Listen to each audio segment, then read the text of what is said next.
ಮಾನ್ಯ ಸರ್ವೋಚ್ಚ ನ್ಯಾಯಾಲಯದಿಂದ ಅನುಮೋದನೆ ಪಡೆದ ರಾಜಸ್ಥಾನ್ ಉಚ್ಚ ನ್ಯಾಯಾಲಯದ ಆದೇಶವನ್ನು ಪ್ರಸ್ತುತ ಮೊಕದ್ದಮೆಯಲ್ಲಿ ಅನುಸರಿಸಬಹುದಾಗಿದೆ ಎಂದು ನಿರ್ಣಯಿಸಲಾಗಿರುವ ರಾಜಸ್ಥಾನ್ ಉಚ್ಚ ನ್ಯಾಯಾಲಯದ ಜೋಧ್ಪುರ್ ಪೀಠವು ಹೊರಡಿಸಿದ ಆದೇಶದ ಕಡೆಗೆ ನಮ್ಮ ಗಮನ ಸೆಳೆದರೂ ಮುಂದುವರೆದ ಅವರು ಅದರಲ್ಲಿ MACP 3ರ ಮೇರೆಗಿನ ಪ್ರಯೋಜನಗಳನ್ನು ಚೆನ್ನೈ ನ್ಯಾಯಾಧೀಕರಣದ ಆದೇಶವನ್ನು ಅನುಮೋದಿಸುವ ಮೂಲಕ ವಿಸ್ತರಿಸಲಾಗಿದ್ದಂಥ ಭಾರತ ಒಕ್ಕೂಟ ಮತ್ತು ಇತರರ ವಿರುದ್ಧ ಡಿ. ಶಿವಕುಮಾರ್ ಮತ್ತು ಮತ್ತೊಬ್ಬರು ಮೊಕದ್ದಮೆಯಲ್ಲಿ ಮದ್ರಾಸ್ ಉಚ್ಚ ನ್ಯಾಯಾಲಯದ ನ್ಯಾಯ ನಿರ್ವಹಣೆ ವಿಭಾಗೀಯ ಪೀಠವು ಹೊರಡಿಸಿದ ದಿನಾಂಕ 4/2/2015ರ ಆದೇಶದ ಕಡೆಗೆ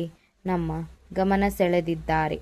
ಸದರಿ ಆದೇಶದ ವಿರುದ್ಧ ಸಲ್ಲಿಸಲಾದ ವಿಶೇಷ ಅನುಮತಿ ಅರ್ಜಿಯನ್ನು ಕಾನೂನಿನ ಪ್ರಶ್ನೆಯನ್ನು ಮುಕ್ತವಾಗಿರಿಸಿ ದಿನಾಂಕ 16/8/2018ರಂದು ಮಾನ್ಯ ಸರ್ವೋಚ್ಚ ನ್ಯಾಯಾಲಯವು ವಜಾಗೊಳಿಸಿದೆ. ಇದಲ್ಲದೆ ಅವರು ಸದರಿ ಆಜ್ಞೆಯ ವಿರುದ್ಧ ಒಂದು ಪುನರವಲೋಕನ ಅರ್ಜಿಯನ್ನು ಸಲ್ಲಿಸಲಾಗಿದ್ದು ಮಾನ್ಯ ಸರ್ವೋಚ್ಚ ನ್ಯಾಯಾಲಯವು ಸದರಿ ಪುನರವಲೋಕನ ಅರ್ಜಿಯನ್ನು ಸಹ ವಜಾಗೊಳಿಸಿದೆ. ಆದುದರಿಂದ ಪ್ರತಿವಾದಿಪರ ಮಾನ್ಯ ನ್ಯಾಯವಾದಿಗಳು ಈ ರಿಟ್ ಅರ್ಜಿಯಲ್ಲಿ ಗುಣಾರ್ಹತೆ ಇಲ್ಲದಿರುವುದರಿಂದ ಇದನ್ನು ವಜಾಗೊಳಿಸಬಹುದಾಗಿದೆ ಎಂದು ನಿವೇದಿಸಿಕೊಂಡಿದ್ದಾರೆ. ಸಂಬಂಧಪಟ್ಟ ಪಕ್ಷಕಾರರ ಪರ ನ್ಯಾಯವಾದಿಗಳ ವಾದವನ್ನು ಆಲಿಸಿದ ನಂತರ ಈ ರಿಟ್ ಅರ್ಜಿಯಲ್ಲಿನ ವಿವಾದ ಬಹಳ ಪರಿಮಿತ ವ್ಯಾಪ್ತಿಯನ್ನು ಹೊಂದಿದೆ ಎಂದು ನಮಗೆ ಕಂಡುಬಂದಿದೆ.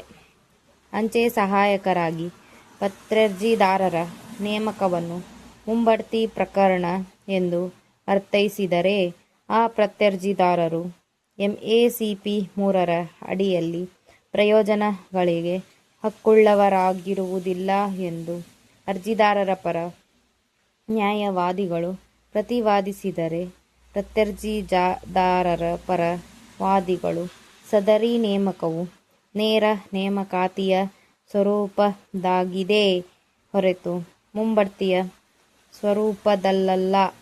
ಆದ್ದರಿಂದ ಇದನ್ನು MACP 3ರ ಅಡಿಯಲ್ಲಿ ಪ್ರಯೋಜನಗಳ ವಿಸ್ತರಣೆಯ ಉದ್ದೇಶಕ್ಕಾಗಿ ಗಮನಕ್ಕೆ ತೆಗೆದುಕೊಳ್ಳಲಾಗುವುದಿಲ್ಲ ಅಥವಾ ಹಾಗೆ ಪರಿಗಣಿಸಲು ಸಹ ಆಗದು ಎಂದು ವಾದಿಸಿದ್ದಾರೆ. ಈ ಸಂದರ್ಭಗಳ ಹಿನ್ನೆಲೆಯಲ್ಲಿ ಸಂಬಂಧಪಟ್ಟ ಪಕ್ಷಕಾರರ ನಡುವಿನ ವಾದದ ಮೂಲ ವ್ಯಾಜ್ಯ ಕಾರಣವನ್ನು ನಿರ್ಣಯಿಸಬೇಕಾಗಿದೆ. ಅರ್ಜಿದಾರರ ಇಲಾಖೆಯಲ್ಲಿ ಪತ್ರಾರ್ಜಿದಾರಳನ್ನು ಒಬ್ಬ ಅಂಚೆಪೇದೆಯಾಗಿ ನೇಮಕ ಮಾಡಲಾಗಿದ್ದು, ಆ ತರುವಾಯ ಇಲಾಖಾ ಪರೀಕ್ಷೆಗೆ ಹಾಜರಾಗಿ ಉತ್ತೀರ್ಣಗೊಂಡ ನಂತರ ದಿನಾಂಕ 25/3/1975ರಂದು ಅಂಚೆ ಸಹಾಯಕಳನ್ನಾಗಿ ಆಕೆಯನ್ನು ನೇಮಕ ಮಾಡಲಾಗಿತ್ತು ಎಂಬುದು ವಿವಾದದಲ್ಲಿಲ್ಲ.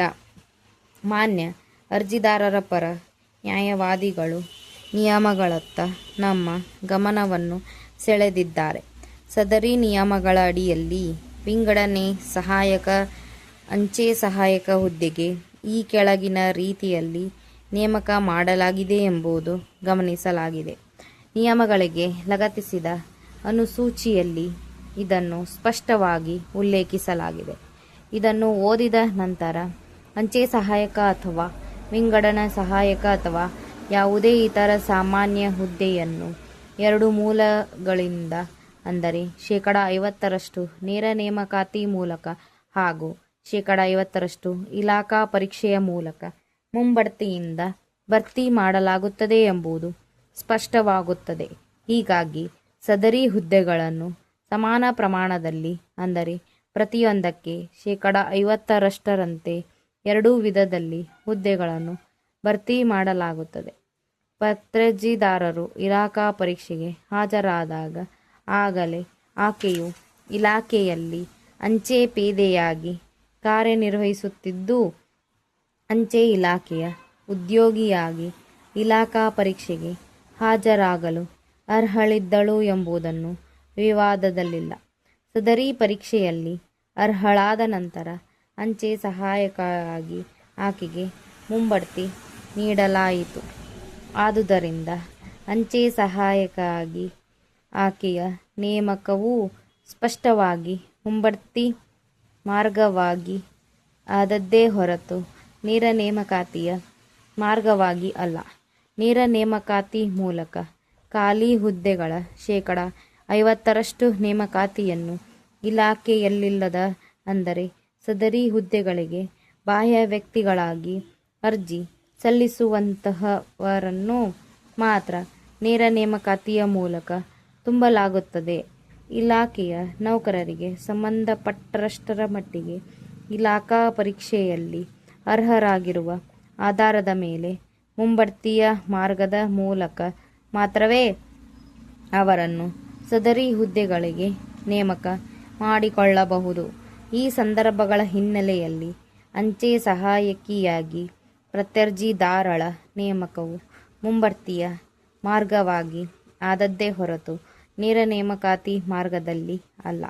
ಶಿವಲಿಂಗಪ್ಪ ಮೊಕದ್ದಮೆಯಲ್ಲಿ ಈ ನ್ಯಾಯಾಲಯದ ಸಮನ್ವಯ ಪೀಠವು ಇತ್ತೀಚೆಗೆ ದಿನಾಂಕ 2/2/2018 ತನ್ನ ಆಜ್ಞೆಯಲ್ಲಿ ಅದೇ ರೀತಿ ನಿರ್ಣಯಿಸಿದೆ. ಖಂಡಿಕೆ ಸಂಖ್ಯೆ 5 ಮತ್ತು 6 ಇವುಗಳಲ್ಲಿ ಈ ಕೆಳಗಿನಂತೆ ಅಭಿಪ್ರಾಯಪಡಲಾಗಿದೆ. ಈ ಸಂಬಂಧವಾಗಿ ಮೊದಲಿಗೆ ಒಂದೇ ಹುದ್ದೆಯಲ್ಲಿನ ಮುಂದುವರಿಕೆಯನ್ನು ಸಮರ್ಥಿಸಲಾಗದು ಮತ್ತು MACP ಮುಖಾಂತರ ಹಣಕಾಸು ಉನ್ನತೀಕರಣವನ್ನು ಕ್ಲೇಮು ಮಾಡಬಹುದು ಎಂಬುದಕ್ಕೆ ವಿವಿಧ ದರ್ಜೆಗೆ ಸ್ಥಾನವನ್ನು ಮಧ್ಯ ತರುವಂಥ ಮತ್ತು ಮೇಲ್ದರ್ಜೆಗೇರಿಸುವಂಥ ಮುಂಬಡ್ತಿಯನ್ನಾಗಿ ಅದನ್ನು ಪರಿಗಣಿಸಬಹುದೇ ಎಂಬ ನಿರ್ಣಯಕ್ಕೆ ಬರುವ ಸಲುವಾಗಿ ಅಂಚೆ ಸಹಾಯಕರನ್ನಾಗಿ ವಿಂಗಡಣೆ ಸಹಾಯಕರನ್ನಾಗಿ ಪ್ರತ್ಯರ್ಜಿದಾರಳ ನಿಯೋಜನೆಯ ವಾಸ್ತವ ತಾತ್ಪರ್ಯವನ್ನು ಗಮನಕ್ಕೆ ತೆಗೆದುಕೊಳ್ಳಬೇಕಾದ ಅವಶ್ಯಕತೆ ಏನಿದೆ ಎಂಬುದಾಗಿದೆ. ಅಷ್ಟರ ಮಟ್ಟಿಗೆ ಅನುಬಂಧ 6.4 ಇದರಲ್ಲಿರುವಂತೆ ನೇಮಕಾತಿ ನಿಯಮಗಳು ಗುಮಾಸ್ತರು ಮತ್ತು ವಿಂಗಡಣೆಕಾರರ ಸಂಬಂಧದಲ್ಲಿ ಮುಂಬಡ್ತಿಗೆ ಇರುವ ಅವಕಾಶವೆಂದರೆ ನೇರ ನೇಮಕಾತಿ ಮೂಲಕ ಶೇಕಡ 50ರಷ್ಟು ಮತ್ತು ಇನ್ನುಳಿದ ಸ್ಥಾನಗಳನ್ನು ಪರೀಕ್ಷೆಯ ಮೂಲಕ ಮುಂಬಡ್ತಿಯಿಂದ ಭರ್ತಿ ಮಾಡಲಾಗುತ್ತದೆ. ಆ ಹಿನ್ನೆಲೆಯಲ್ಲಿ ದಿನಾಂಕ 21/5/1982 ಆದೇಶದ ಮೂಲಕ ವಿಂಗಡಣೆ ಸಹಾಯಕಳಾಗಿ ಮುಂಬಡ್ತಿ ನೀಡಲಾಗಿರುವ ಪ್ರತ್ಯರ್ಜಿದಾರಳ ಸಂಗತಿಯನ್ನು ಗಮನಕ್ಕೆ ತೆಗೆದುಕೊಂಡರೆ ವಿಂಗಡಣೆ ಸಹಾಯಕಳಾಗಿ ಹುದ್ದೆ ಪಡೆಯಲು ಇಲಾಖೆಯಲ್ಲಿ ಮುಂಬಡ್ತಿ ಪಡೆದಿದ್ದಾರೆ ಎಂದು ಇದರಲ್ಲಿ ಹೆಸರಿಸಿದ ವ್ಯಕ್ತಿಗಳಲ್ಲಿ ಪ್ರತ್ಯರ್ಜಿದಾರಳ ಹೆಸರು ಕ್ರಮ ಸಂಖ್ಯೆ 6ರಲ್ಲಿ ಕಂಡುಬರುತ್ತದೆ ಎಂಬುದು ತಿಳಿದುಬರುತ್ತದೆ. ವಿಷಯ ಹೀಗಿದ್ದಲ್ಲಿ ಅರ್ಜಿದಾರರು 28/11/1979 ನೇಮಕಗೊಂಡಿದ್ದ ಗ್ರೂಪ್ ಡಿಯಿಂದ ಬದಲಾಗಿ 25/4/1982 ವಿಂಗಡಣೆ ಸಹಾಯಕರ ಹುದ್ದೆಗೆ ನೇಮಕವಾಗಿರುವುದನ್ನು ಮುಂಬಡ್ತಿ ಎಂದು ಪರಿಗಣಿಸಬೇಕಾಗುತ್ತದೆ. ವಿಷಯ ಹೀಗಿದ್ದಾಗ MACP ಯೋಜನೆಯ ಅಡಿಯಲ್ಲಿ ಹಣಕಾಸು ಉನ್ನತೀಕರಣವನ್ನು ಒದಗಿಸುವುದಕ್ಕಾಗಿನ ಸ್ಥಗಿತತೆಯನ್ನು ಸಂಬಂಧಪಟ್ಟ ಉದ್ಯೋಗಿಗೆ ಮುಂಬಡ್ತಿ ನೀಡಿದಾಗ ಅನ್ವಯಿಸಲಾಗದು. ಆ ತರುವಾಯ ಆ ಸಮಯದಲ್ಲಿ ಚಾಲ್ತಿಯಲ್ಲಿದ್ದಂಥ ಯೋಜನೆಯ ಪ್ರಕಾರ ಪ್ರತ್ಯರ್ಜಿದಾರನು ಬಡ್ತಿಯಾದ ಹುದ್ದೆಯಲ್ಲಿರುವಾಗ ಸದರಿ ಹುದ್ದೆಯಲ್ಲಿ 16 ವರ್ಷಗಳ ಸೇವೆಯನ್ನು ಸಲ್ಲಿಸಿದ ನಂತರ TBOPಗೆ ಆತನು ಅರ್ಹರಾಗಿದ್ದಾಗ ದಿನಾಂಕ 28/5/1998 ಅದನ್ನು ಆತನಿಗೆ ನೀಡಲಾಗಿದೆ. ತರುವಾಯದಲ್ಲಿ ಮುಂದಿನ BCR ಹಣಕಾಸಿನ ಉನ್ನತೀಕರಣವನ್ನು ದಿನಾಂಕ 1/7/2008 ನೀಡಲಾಗಿದೆ.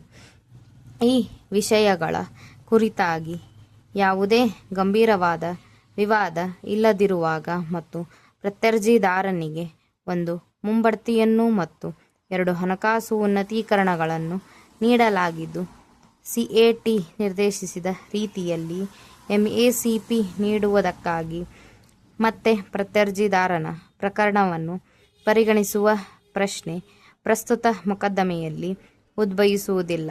ಈ ಅಭಿಪ್ರಾಯದ ಹಿನ್ನೆಲೆಯಲ್ಲಿ ಪ್ರತ್ಯರ್ಜಿದಾರನಿಗೆ ಮುಂಬಡ್ತಿ ನೀಡಿದ ದಿನಾಂಕದಿಂದ ಜಾರಿಗೆ ಬರುವಂತೆ ನೇಮಕಾತಿಯಾಗಿ ಆತನ ಮೊಕದ್ದಮೆಯನ್ನು ಪರಿಗಣಿಸಲು ಮತ್ತು MACP ಯೋಜನೆಯ ಪ್ರಯೋಜನವನ್ನು ನೀಡಲು ಅರ್ಜಿದಾರನಿಗೆ ನಿರ್ದೇಶಿಸಿ ಆದೇಶವನ್ನು ನೀಡುವುದು ಸಮರ್ಥನೀಯವಾದುದಲ್ಲ.